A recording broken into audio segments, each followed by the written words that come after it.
इस देश के अंदर जो भाजपा का सरकार है, मोदी सरकार है, वो सिर्फ इसलिए काम कर रहा है कि घंटों घंटों काम करके अदानी और अंबानी जैसे कॉर्पोरेट्स का किस तरीके से इस देश के अंदर मुनाफा हो सकता है। देश भर में अगर हमारे जो किसान भाई बहन है, जो मजदूर है, वो अगर सड़क पे उतर के अपने हकों के लिए लड़ रहे, तो हम छात्र जो है, हम अपने हक की बात कर रहे, हम भी उनके साथ लड़ेंगे। कॉर्पोरेट सैक्टर ਨੂੰ हर सैक्टर ਵਿੱਚ ਵਾੜ ਰਹੇ ਨੇ, ਚਾਹੇ ਐਗਰੀਕਲਚਰ ਸੈਕਟਰ ਹੈ ਜਾਂ ਪਹਿਲਾਂ ਉਹਨਾਂ ਦਾ ਆਲਮੋਸਟ ਹਰ ਵਪਾਰ ਤੇ ਪਹਿਲੇ ਕਬਜ਼ਾ ਹੋ ਚੁੱਕਾ। ਐਜੂਕੇਸ਼ਨ ਦਾ ਜਿਹੜਾ ਕਹਿ ਸਕਦੇ ਆ ਕਿ ਰਾਜਨੀਤੀਕਰਨ ਕਰ ਰਹੇ ਨੇ, ਭਗਵਾਕਰਨ कर रहे हैं। अंबानी के शादी में 1 लीटर पानी की बोतल का दाम होता है 6.5 लाख रुपया। मजदूरों का हालत देखिए, दिन प्रतिदिन यहाँ पर भूख के मारे लोग मर रहे हैं। एग्रीकल्चर ਨੂੰ खत्म करके, फार्मर्स ਨੂੰ खत्म करके ਉਹਨੂੰ ਸ਼ਹਿਰਾਂ ਵੱਲ ਨੂੰ ਤੋਰੋ, ਕਿਉਂਕਿ ਸਾਨੂੰ ਇੱਥੇ ਇੰਡਸਟਰੀਅਲ ਲੇਬਰ ਦੀ ਲੋੜ ਆ।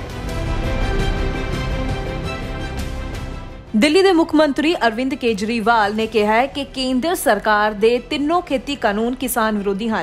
इन्हां कानूनां नूं वापस लैण दी बजाय किसानां नूं शांतमई प्रदर्शन करन तो रोकिया जा रहा है। उन्हां दे उपर वाटर कैनन चलाए जा रहे हैं, पानी दीआं बोछारां नाल उन्हां दा रस्ता रोकिया जा रहा है। अरविंद केजरीवाल का कहना है कि किसानां दे उत्ते जुर्म करना बिल्कुल गलत है। शांतमई प्रदर्शन उन्हां दा संविधानिक अधिकार है। उत्थे ही दूजे पासे कुछ सियासी आगू, कुछ पंजाब दे सियासी आगू दिल्ली पहुंच भी गए हैं। परमिंदर सिंह ढींडसा जो कि दिल्ली पहुंच गए सन, जंतर मंतर अगे धरना दे रहे सन, उन्हां नूं गिरफ्तार कर लिया गया ते नाल दी नाल सियासी आगू एक सुखपाल सिंह खैरा भी दिल्ली पहुंच कर चुके हैं। जी हाँ, कुछ रस्ते पिंडां दे विचों रस्तियां चों हुंदे होए सुखपाल खैरा भी दिल्ली पहुंच कर चुके हैं अते उत्थे जाके उन्हां ने किसानां दे हक विच अपनी आवाज़ बुलंद जरूर कीती है। दोस्तों, एक बार फिर तुहाडे नाल असीं सोशल मीडिया ते जुड़े हाँ।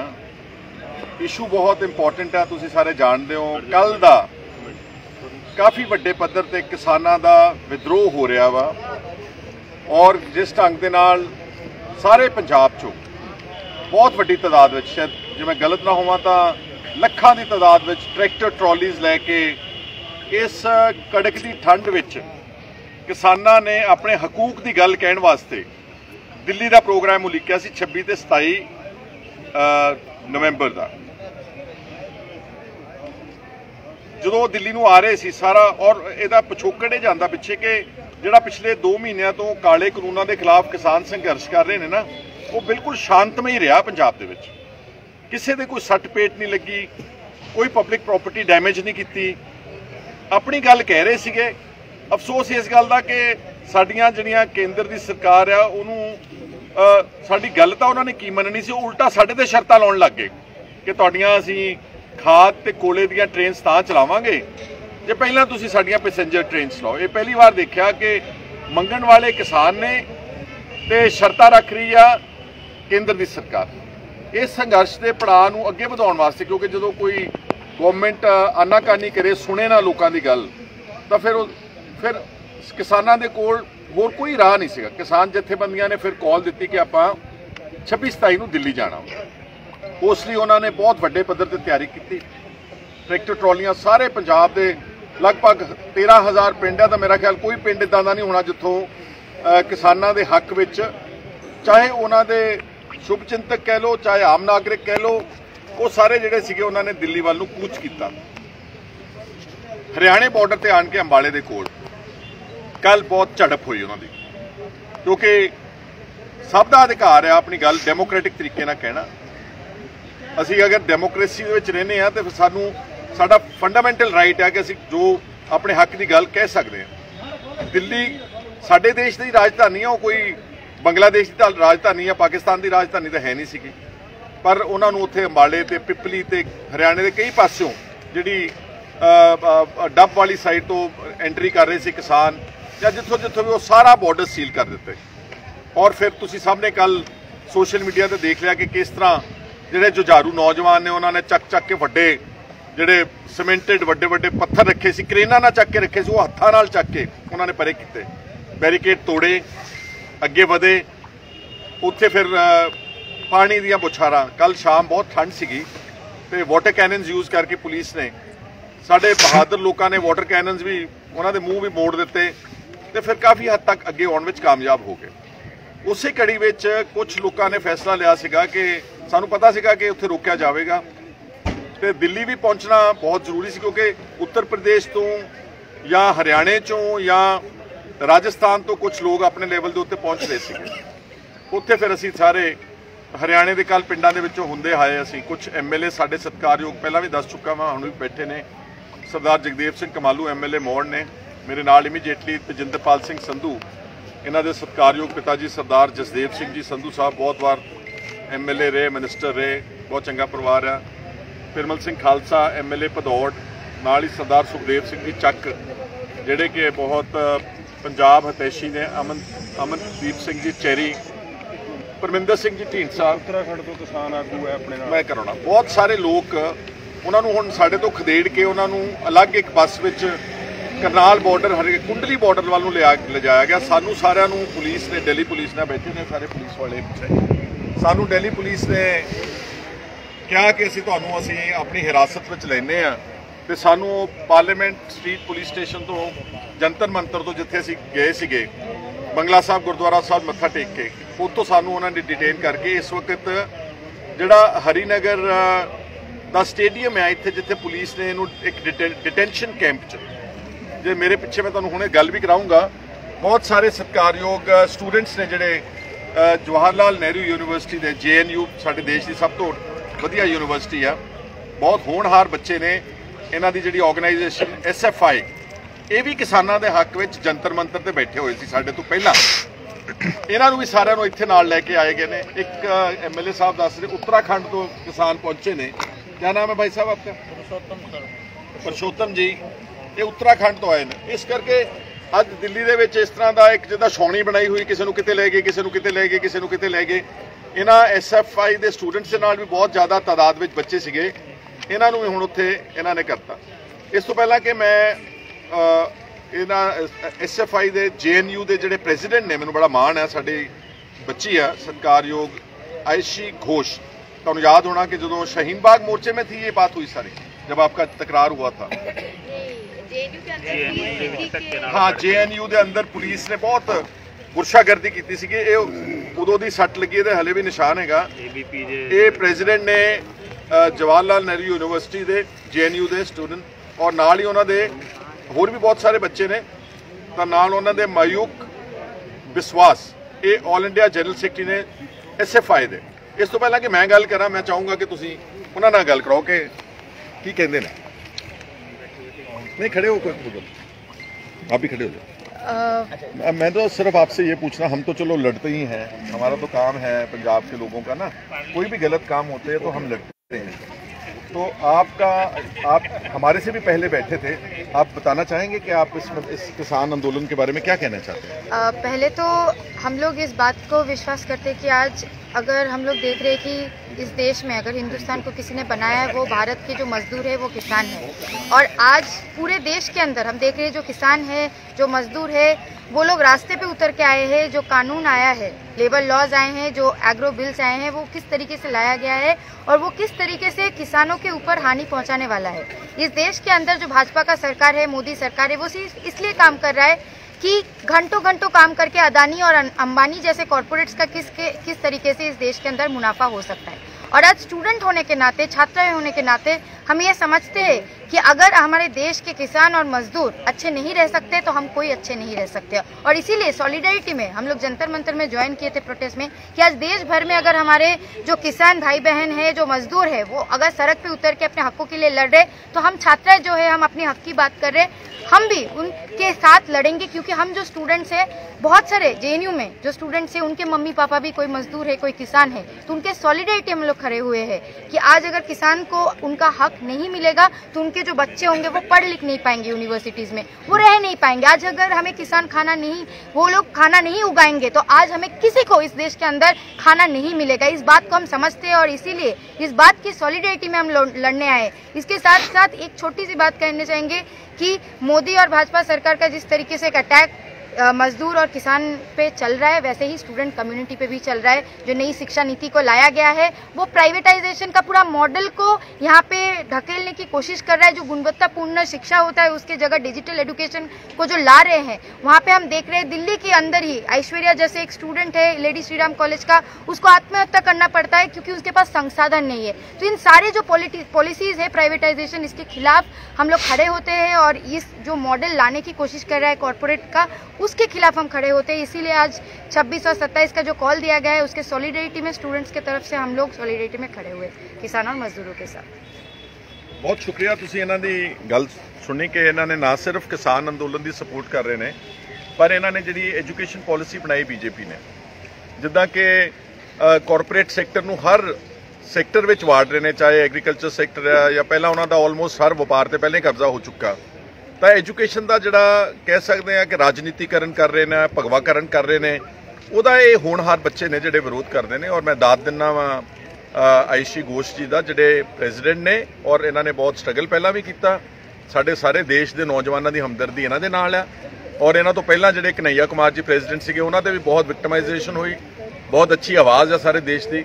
ਸਾਨੂੰ ਇਦਾਂ ਦੇ ਬੱਚੇ ਚਾਹੀਦੇ ਨੇ। ਇਹਨਾਂ ਦੇ ਨਾਲ ਹੀ ਜਿਹੜੇ ਆਲ ਇੰਡੀਆ ਜਨਰਲ ਸੈਕਟਰੀ ਨੇ मयूख विश्वास जी, मैं उन्होंने भी विनती करूंगा कि आप भी अपनी बात खुल के बताओ। देखिए, ये जो मोदी सरकार है, ये जो मोदी सरकार और देश के खिलाफ, देश की जनता के खिलाफ जंग ऐलान किया है। अब देखिए, देश के जो किसान और सड़कों में उतर के आए, आज मजदूर रास्ते पे, और स्टूडेंट्स का हालत ये है क्योंकि और कोई चारा नहीं हम लोगों को।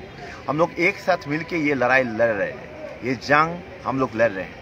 क्योंकि आप लोग देखिए, इस टाइम में ये कोरोना महामारी का चलते हुए एक के बाद एक anti people, anti student, anti farmers, anti workers जो नीति इन्होंने ऐसा नीति प्रयोग किया इन्होंने, जिस टाइम आप लोगों ने देखा, पहले तो जो लड़ाई हम लोगों ने लड़ा था, जो मजदूरों ने जो लड़ाई लड़े थे, 8 घंटा काम करने का जो उनका हक है, वो 8 घंटा तो अब दूर की बात है, अब उन लोगों को 12 घंटा 14 घंटा काम करना पड़ेगा। अब देखिए, महामारी के चलते हुए अब हम लोग नौजवानों का हालत क्या होते जा रहा है। 15 करोड़ लोगों का काम चला गया हमारे देश में, 15 करोड़। और सिर्फ वही नहीं, जिसके पास काम है उसको तनख्वाह नहीं मिल रहा है, हम स्टूडेंट्स को स्कॉलरशिप नहीं मिल रहा है।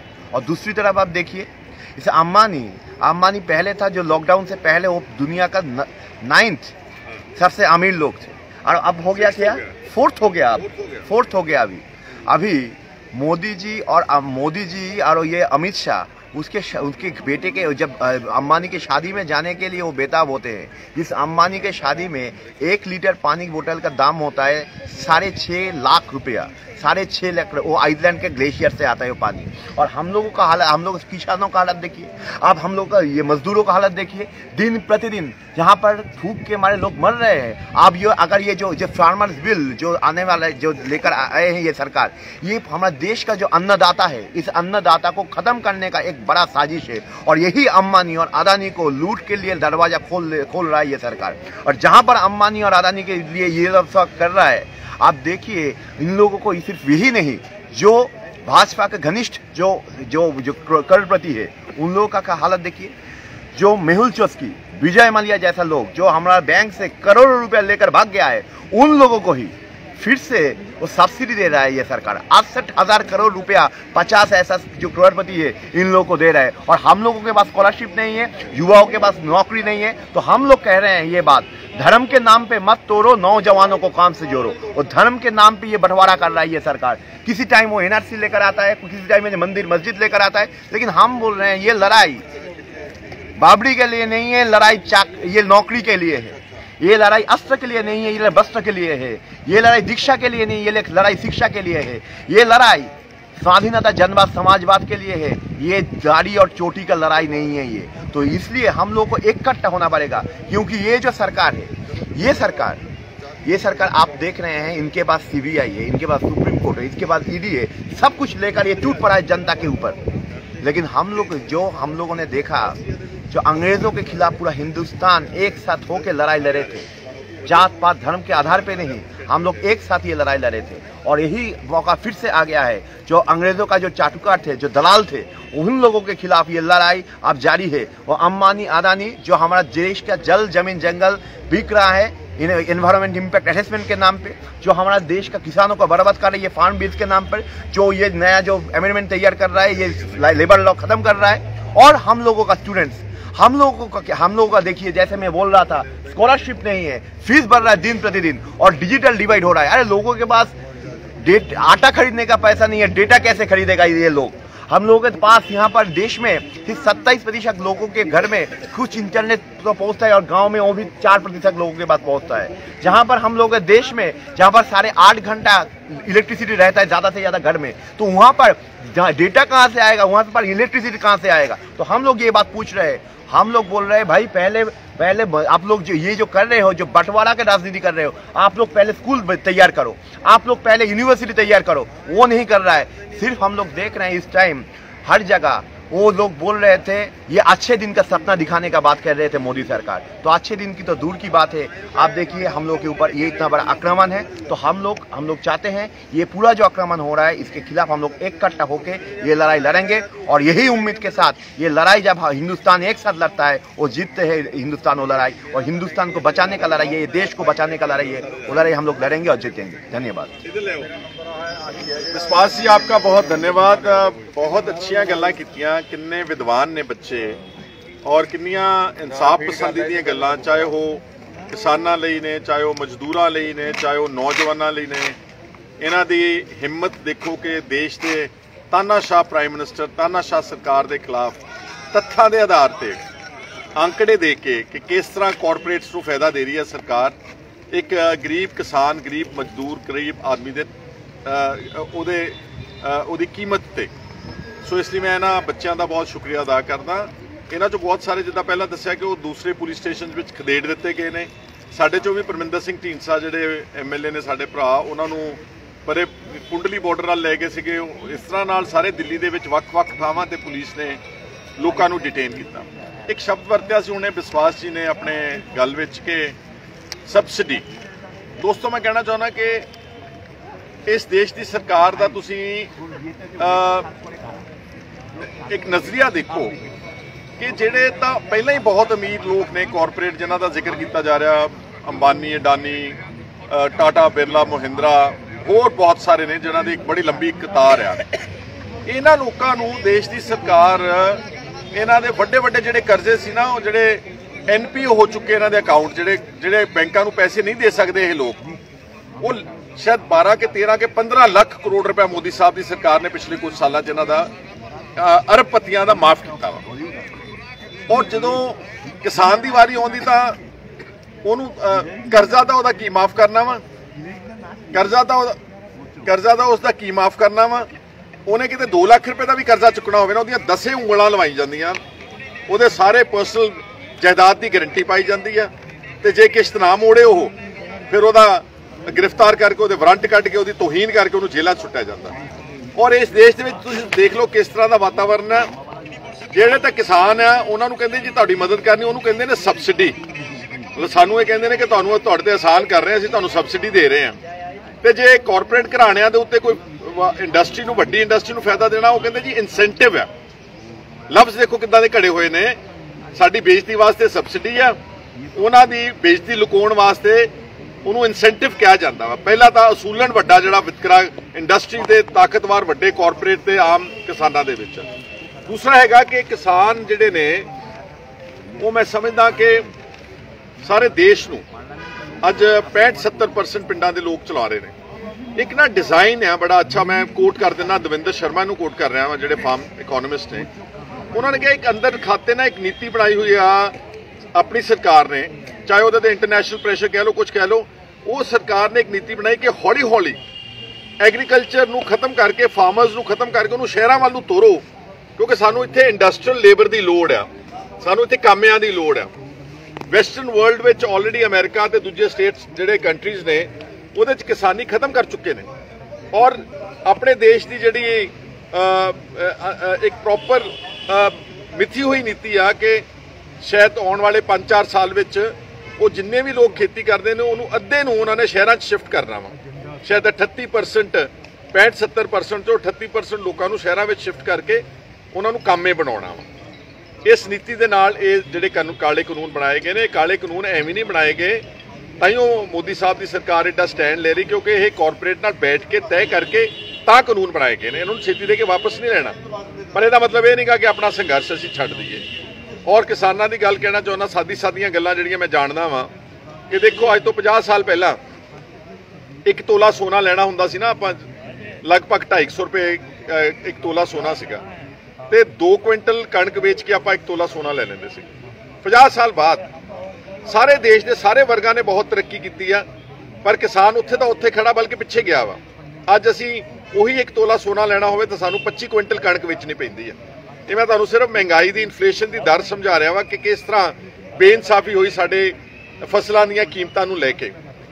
ਇੰਨਾ ਵੱਡਾ ਵਿਤਕਰਾ ਔਰ ਜਿਹੜਾ ਆਰਗੇਨਾਈਜ਼ ਸੈਕਟਰ ਹੈ EMPLOYEES ਦਾ, ਇਹਨਾਂ ਨੂੰ ਦੇਖੋ ਤੁਸੀਂ ਕਿੰਨੇ ਪੇ ਕਮਿਸ਼ਨਸ ਬਣਾਏ ਗਏ, ਕਿੰਨੀਆਂ ਇਹਨਾਂ ਦੀਆਂ ਤਨਖਾਹਾਂ ਵਧਾਈਆਂ ਗਈਆਂ। ਪਿਛਲੇ 45-50 ਸਾਲ ਵਿੱਚ ਲਗਭਗ EMPLOYEES ਦੀਆਂ ਤਨਖਾਹਾਂ 250 ਗੁਣਾ ਵਧੀਆਂ ਨੇ ਔਰ ਇਹਨਾਂ ਨੂੰ ਹਰ ਕਿਸਮ ਦਾ ਅਲਾਉਂਸ। ਅਸੀਂ ਕਿਸੇ EMPLOYEE ਦੇ ਖਿਲਾਫ ਨਹੀਂ ਗਏ। ਫੌਜੀਆਂ ਨੂੰ, ਡਿਫੈਂਸ ਸਰਵਿਸਿਜ਼ ਵਾਲਿਆਂ ਨੂੰ ਜਾਂ ਜਿਹੜੇ ਸੈਂਟਰਲ ਗਵਰਨਮੈਂਟ ਦੇ EMPLOYEES ਆ, ਇਹਨਾਂ ਨੂੰ ਐਜੂਕੇਸ਼ਨ ਅਲਾਉਂਸ ਆ, ਇਹਨਾਂ ਨੂੰ ਹਾਊਸ ਰੈਂਟ ਅਲਾਉਂਸ ਆ, ਇਹਨਾਂ ਨੂੰ ਹੈਲਥ ਇੰਸ਼ੋਰੈਂਸ ਦੀ ਕਵਰੇਜ ਹੈਗੀ ਆ।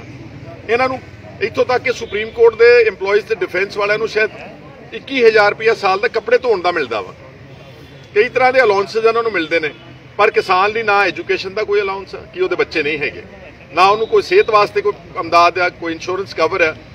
ਉਹਨਾਂ ਦੇ ਘਰ ਵਿੱਚ ਕੋਈ ਬਿਮਾਰ ਹੋ ਜੇ ਉਹਦੇ ਲਈ ਵਾਸਤੇ ਕੋਈ ਸਰਕਾਰ ਦਾ ਬੰਦੋਬਸਤ ਨਹੀਂਗਾ। ਇਹ ਸਾਰੀਆਂ ਗੱਲਾਂ ਨਾ ਕਦੀ ਜਿਹੜੀ ਸਾਡੀ MSP ਕੈਲਕੂਲੇਟ ਕੀਤੀ ਜਾਂਦੀ ਮਿਨੀਮਮ ਸਪੋਰਟ ਪ੍ਰਾਈਸ, ਨਾ ਉਹਦੇ ਵਿੱਚ ਕਦੀ ਕਿਤੇ ਪਾਈਆਂ ਗਈਆਂ ਨੇ। ਔਰ ਜਿਹੜਾ ਅਸਲ ਸਵਾਮੀਨਾਥਨ ਕਮੇਟੀ ਰਿਪੋਰਟ ਦਾ ਰਿਕਮੈਂਡੇਸ਼ਨ ਦਾ ਫਾਰਮੂਲਾ ਅਗਰ ਉਹਦੇ ਨਾਲ ਕੈਲਕੂਲੇਸ਼ਨ ਕੀਤੀ ਜਾਵੇ ਤਾਂ ਜਿਹੜਾ ਕਣਕ ਦਾ ਭਾਅ ਅੱਜ 1900-2000 ਰੁਪਏ ਪ੍ਰਤੀ ਕੁਇੰਟਲ ਹੈ, ਇਹ 7000 ਰੁਪਏ ਕੁਇੰਟਲ ਚਾਹੀਦਾ ਵਾ। 7000 ਰੁਪਏ ਕੁਇੰਟਲ।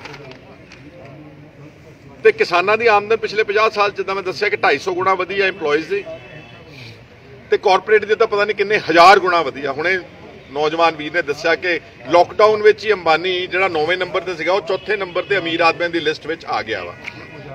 ਕਿਸਾਨਾਂ ਦੀ ਆਮਦਨ ਪਤਾ ਕਿੰਨੀ ਵਧੀ ਪਿਛਲੇ 50 ਸਾਲ 'ਚ? ਸਿਰਫ 19 ਗੁਣਾ, ਸਿਰਫ 19 ਗੁਣਾ। ਇਸ ਕਰਕੇ ਉਹਦੇ ਤੇ ਕਰਜ਼ਾ ਚੜ੍ਹਨਾ ਸੁਭਾਵਕ ਸੀਗਾ ਔਰ ਇਹ ਕਰਜ਼ਾ ਜਾਣ ਬੁੱਝ ਕੇ ਮਿੱਥ ਕੇ ਚੜਾਇਆ ਗਿਆ ਵਾ। ਉਹਨਾਂ ਨੂੰ ਕਦੀ ਕੋਈ ਰਾਹਤ ਨਹੀਂ ਦਿੱਤੀ ਜਾਵੇਗੀ ਔਰ ਉਹ ਚਾਹੁੰਦੇ ਨੇ ਕਿ ਸਾਰੇ ਗੁਲਾਮ ਬਣ ਕੇ ਰਹਿਣ, ਇਹਨਾਂ ਦੀ ਆਵਾਜ਼ ਖੋਲੀ ਜਾਵੇ। ਔਰ ਪੰਜਾਬ ਨੂੰ ਖਾਸ ਤੌਰ ਤੇ ਟਾਰਗੇਟ ਕੀਤਾ ਜਾਂਦਾ ਕਿਉਂਕਿ ਉਹਨਾਂ ਨੂੰ ਪਤਾ ਵਾ ਕਿ ਪੰਜਾਬ ਦੇ ਲੋਕ ਜਿਹੜੇ ਨੇ ਜਦ ਵੀ ਕੋਈ ਬਗਾਵਤ ਦੀ ਸੁਰ ਉੱਠੇਗੀ, ਚਾਹੇ ਉਹ ਪੁਰਾਣੇ ਮੁਗਲਾਂ ਵੇਲੇ ਆ ਤੇ ਚਾਹੇ ਅੰਗਰੇਜ਼ਾਂ ਵੇਲੇ, ਉਹ ਪੰਜਾਬੀ ਉਠਾਉਣਗੇ।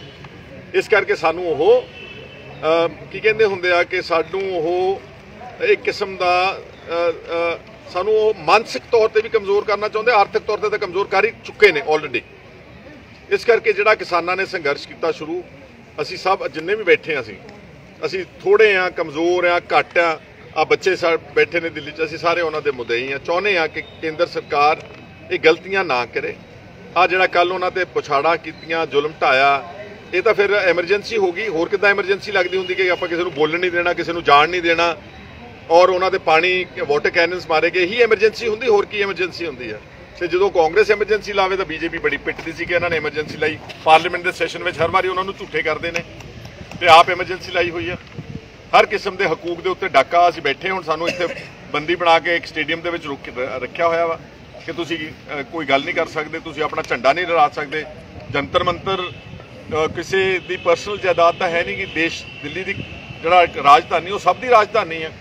ਪਰ ਜਿੱਦਾਂ ਪੰਜਾਬ ਨੂੰ ਟਾਰਗੇਟ ਕੀਤਾ ਗਿਆ, ਸਾਨੂੰ ਤਾਂ ਲੱਗਦਾ ਕਿ ਪੰਜਾਬ ਨੂੰ ਆਪਣਾ ਸੂਬਾ ਹੀ ਨਹੀਂ ਸਮਝਦੇ। ਸਾਡਾ 10,000 ਕਰੋੜ ਰੁਪਇਆ MSP GST ਦਾ ਮਾਰੀ ਬੈਠੇ ਨੇ, ਰੂਰਲ ਡਿਵੈਲਪਮੈਂਟ ਫੰਡ ਦਾ 1100 ਕਰੋੜ ਰੁਪਇਆ ਮਾਰੀ ਬੈਠੇ ਨੇ, ਸਾਡੇ ਟ੍ਰੇਨਾਂ, ਖਾਦਾਂ, ਕੋਲਾ ਸਭ ਕੁਝ ਬੰਦ ਕਰੀ ਬੈਠੇ ਨੇ। ਇਹਦਾ ਮਤਲਬ ਕੀ ਚਾਹੁੰਦੇ ਨੇ ਕਿ ਪੰਜਾਬ ਜਿਹੜਾ ਵਾ ਉਹ ਅਰਾਜਕਤਾ ਵੱਲ ਜਾਵੇ, ਪੰਜਾਬ ਡਾਂਗੋ ਡਾਂਗੀ ਹੋਵੇ, ਪੰਜਾਬ ਵਾਇਲੈਂਟ ਆਪਣੀ ਸਟਰਗਲ ਕਰੇ। ਆਪਾਂ ਸਭ ਦੇਖ ਚੁੱਕੇ ਹਾਂ ਕਿ ਪਹਿਲਾਂ ਕਿੱਡਾ ਵੱਡਾ ਨੁਕਸਾਨ ਪੰਜਾਬ ਨੂੰ ਹੋਇਆ ਔਰ ਜਿਹੜਾ ਪੰਜਾਬ ਦਾ ਪਿਛੋਕੜ ਆ ਇਹ ਦੱਸਦਾ ਵਾ ਕਿ ਇਸ ਦੇਸ਼ ਨੂੰ ਅੱਗੇ ਲਿਜਾਣ ਵਿੱਚ ਫਾਂਸੀਆਂ, ਪਾਕਿਸਤਾਨ ਤੋਂ ਉਜਾੜਾ, ਮੈਂ ਕਈ ਵਾਰੀ ਪਹਿਲਾਂ ਵੀ ਕਹਿ ਚੁੱਕਾ, ਰਿਪੀਟ ਕਰ ਰਿਹਾ ਕੁਝ ਗੱਲਾਂ, ਪਰ ਫੌਜ ਵਿੱਚ ਸੇਵਾ, ਦੇਸ਼ ਦਾ ਅਨਾਜ ਦਾ ਭੰਡਾਰ ਭਰਨਾ, ਇੱਕ ਥੋੜੋ ਸਭ ਤੋਂ ਜ਼ਿਆਦਾ ਜੇ ਅਗਰ ਮੈਂ ਸਮਝਦਾ ਕਿ ਸੂਬਾ ਕਿਸੇ ਨੇ ਇਸ ਦੇਸ਼ ਨੂੰ ਮਜ਼ਬੂਤ ਕਰਨ ਵਿੱਚ ਹਿੱਸਾ ਪਾਇਆ ਤਾਂ ਪੰਜਾਬ ਦਾ ਨੰਬਰ ਬਹੁਤ ਟੌਪ ਤੇ ਨੰਬਰ 1 ਵਿੱਚ ਆਉਂਦਾ ਵਾ। ਸ਼ਾਬਾਸ਼ ਤਾਂ ਸਾਨੂੰ ਕੀ ਦੇਣੀ ਸੀਗੀ, ਸਾਨੂੰ ਹੁਣ ਟਿਚਰਾਂ ਕੀਤੀਆਂ ਜਾ ਰਹੀਆਂ, ਸਾਡੇ ਤੇ ਪਾਣੀ ਦੇ ਬੁਛਾੜਾਂ ਮਾਰੀਆਂ ਜਾ ਰਹੀਆਂ, ਸਾਨੂੰ ਝੇਡਾਂ ਕੀਤੀਆਂ ਜਾਂਦੀਆਂ, ਸਾਨੂੰ ਸਬਕ ਸਿਖਾਉਣ ਦੀ ਨੀਤੀ ਨਾਲ ਜਿਹੜਾ ਕੰਮ ਕੀਤਾ ਜਾ ਰਿਹਾ ਇਹ ਸਰਾਸਰ ਗਲਤ ਹੈ। ਚਲੋ ਸਾਨੂੰ ਤਾਂ ਤੁਸੀਂ ਫੜ ਕੇ ਇੱਥੇ ਬਿਠਾ ਲਓਗੇ, ਦੇ ਦਿਓਗੇ ਅੰਦਰ, ਕਿੰਨਿਆਂ ਦੀ ਆਵਾਜ਼ ਰੋਕੋਗੇ ਮੋਦੀ ਸਾਹਿਬ? ਸਾਰਾ ਤਾਂ ਪੰਜਾਬ ਪੌਣੇ 3 ਕਰੋੜ ਆਬਾਦੀ ਸਾਰਾ ਤੁਹਾਡੇ ਖਿਲਾਫ ਇਸ ਵਕਤ ਜਿਹੜਾ ਹੈ ਉਹਦੇ ਜਜ਼ਬਾਤ ਤੁਹਾਡੇ ਖਿਲਾਫ ਹੋਏ ਹੋਏ ਨੇ। ਇਸ ਲਈ ਆਪਣੇ ਗੱਲ ਨੂੰ ਸੁਧਾਰੋ, ਕਿਸਾਨਾਂ ਦੀਆਂ ਹੱਕੀ ਮੰਗਾਂ ਮੰਨੋ, ਜਾਇਜ਼ ਗੱਲਾਂ ਮੰਨੋ। ਇਲੈਕਟ੍ਰਿਸਿਟੀ ਅਮੈਂਡਮੈਂਟ ਬਿੱਲ 2020 ਜਿਹੜਾ ਤੁਸੀਂ ਸਾਡੇ ਅਧਿਕਾਰ ਖੋਏ ਨੇ ਸੂਬਿਆਂ ਦੇ, ਫੈਡਰਲ ਢਾਂਚੇ ਤੇ ਡਾਕਾ ਮਾਰੇ, ਉਹ ਵਾਪਸ ਲਵੋ। ਜਿਹੜਾ ਪਰਾਲੀ ਸਾੜਨ ਦਾ ਕਾਨੂੰਨ ਬਣਾਇਆ 1 ਕਰੋੜ ਰੁਪਏ ਜੁਰਮਾਨਾ ਰੱਖ ਦਿੱਤਾ, ਉਹ ਜਿਹੜਾ ਕਾਲਾ ਕਾਨੂੰਨ ਆ ਉਸ ਨੂੰ ਵਾਪਸ ਲਵੋ। ਇਹ ਸਾਰੀਆਂ ਗੱਲਾਂ ਜਦ ਤੱਕ ਨਹੀਂ ਲੈਣਗੇ ਸੰਘਰਸ਼ ਤਾਂ ਜਾਰੀ ਰਹਿਣਾ ਹੀ ਰਹਿਣਾ ਵਾ। ਪੰਜਾਬ ਦੇ ਲੋਕ ਪੰਜਾਬ ਦੇ ਕਿਸਾਨਾਂ ਦੇ ਪਿੱਛੇ ਖੜੇ ਨੇ ਔਰ ਅਸੀਂ ਜਿੰਨਾ ਵੀ ਹੋ ਸਕਦੇ ਉਹਨਾਂ ਦੀ ਪੂਰੀ ਹਮਾਇਤ ਕਰਾਂਗੇ। ਬਲਕਿ ਸਾਰੀ ਪੋਲੀਟੀਕਲ ਪਾਰਟੀਜ਼ ਦੇ ਲੋਕਾਂ ਨੂੰ ਅਪੀਲ ਆ ਕਿ ਇਹ ਸਮਾਂ ਨਾ ਆਪਣੇ ਝੰਡੇ ਚੱਕਣ ਦਾ ਨਹੀਂਗਾ, ਆਪਣੀ ਰਾਜਨੀਤੀ ਕਰਨ ਦਾ ਨਹੀਂਗਾ, ਆਪਣੇ ਪ੍ਰੋਗਰਾਮ ਦੇਣ ਦਾ ਨਹੀਂਗਾ। ਜੋ ਵੀ ਪ੍ਰੋਗਰਾਮ ਕਿਸਾਨ ਜਥੇਬੰਦੀਆਂ ਦਿੰਦੀਆਂ ਉਹਨਾਂ ਨੂੰ ਆਪਾਂ ਨੂੰ ਫੁੱਲ ਚੜਾਉਣੇ ਚਾਹੀਦੇ। ਅਸੀਂ ਦਿੱਲੀ ਸਾਡਾ ਇੱਕ ਮਕਸਦ ਇਹ ਆਉਣ ਦਾ ਸੀਗਾ ਕਿ ਇਹ ਨਾ ਕਵੇ ਕੋਈ ਕਿ ਦਿੱਲੀ ਪਹੁੰਚ ਨਹੀਂ ਸਕੇ ਪੰਜਾਬ ਦੇ ਲੋਕ, ਔਰ ਦਿੱਲੀ ਪਹੁੰਚ ਕੇ ਜੰਤਰ ਮੰਤਰ ਤੱਕ ਆਪਣਾ ਗੱਲ ਕਹਿ ਕੇ ਸਾਨੂੰ ਫੜਿਆ ਛੱਡ ਦੇਣਗੇ, ਕੀ ਕਰਦੇ ਨੇ, ਚਲਾਨ ਕਰਦੇ ਨੇ, ਤਿਹਾੜ ਭੇਜਦੇ। That is all ਇਮਟੀਰੀਅਲ। ਸੋ ਇਹ ਗੱਲਾਂ ਤੁਹਾਡੇ ਨਾਲ ਅੱਜ ਸਾਰੀਆਂ ਚਰਚਾ ਕਰਨੀਆਂ ਸੀ। ਤੁਹਾਡਾ ਵੀ ਸਾਰਿਆਂ ਦਾ ਸਾਡੇ ਨਾਲ ਜੁੜਨ ਤੇ ਬਹੁਤ ਬਹੁਤ ਤੁਹਾਡਾ ਧੰਨਵਾਦ ਕਰਦਾ। ਇੱਕ ਵਾਰ ਫਿਰ ਮੈਂ SFI ਦੇ ਸਟੂਡੈਂਟਸ ਦਾ, JNU ਦੇ ਸਟੂਡੈਂਟਸ ਦਾ ਬਹੁਤ ਬਹੁਤ ਰਿਣੀ ਹੈ ਔਰ ਸਾਰੇ ਆਪਣੇ ਜਿੰਨੇ ਵੀ ਪੰਜਾਬ ਤੋਂ ਇਸ ਵਕਤ ਸਾਡੇ ਨਾਲ ਨੇ, ਬਾਕੀ ਸਾਰੇ ਅਲੱਗ-ਅਲੱਗ ਥਾਵਾਂ ਤੇ ਲੈ ਕੇ ਗਏ ਨੇ, ਇਹਨਾਂ ਦਾ ਵੀ ਮੈਂ ਸਾਰਿਆਂ ਦਾ ਸ਼ੁਕਰੀਆ ਅਦਾ ਕਰਦਾ। ਪੰਜਾਬ ਅਤੇ ਪੰਜਾਬੀਅਤ ਨਾਲ ਜੁੜਿਆ ਹਰ ਮੁੱਦਾ, ਹਰ ਖਬਰ ਨਿਰਪੱਖ ਤਰੀਕੇ ਨਾਲ ਤੁਹਾਡੇ ਤੱਕ ਪਹੁੰਚਣ ਦੀ ਕੋਸ਼ਿਸ਼ ਵਿੱਚ ਤੁਸੀਂ ਵੀ ਦੇਵੋ ਸਾਡਾ ਸਾਥ। ਤਾਂ ਹੁਣੇ ਲਾਈਕ ਕਰੋ ਸਾਡਾ Facebook ਪੇਜ, ਸਬਸਕ੍ਰਾਈਬ ਕਰੋ YouTube ਤੇ ਅਤੇ ਫੋਲੋ ਕਰੋ ਇੰਸਟਾ ਅਤੇ ਟਵਿੱਟਰ ਤੇ ਨਿਰਪੱਖ ਪੋਸਟ। ਖਬਰ ਦੀ ਨਿਰਪੱਖ ਆਵਾਜ਼ ਵਿਜ਼ਿਟ ਕਰੋ www.nirpakhpost.com।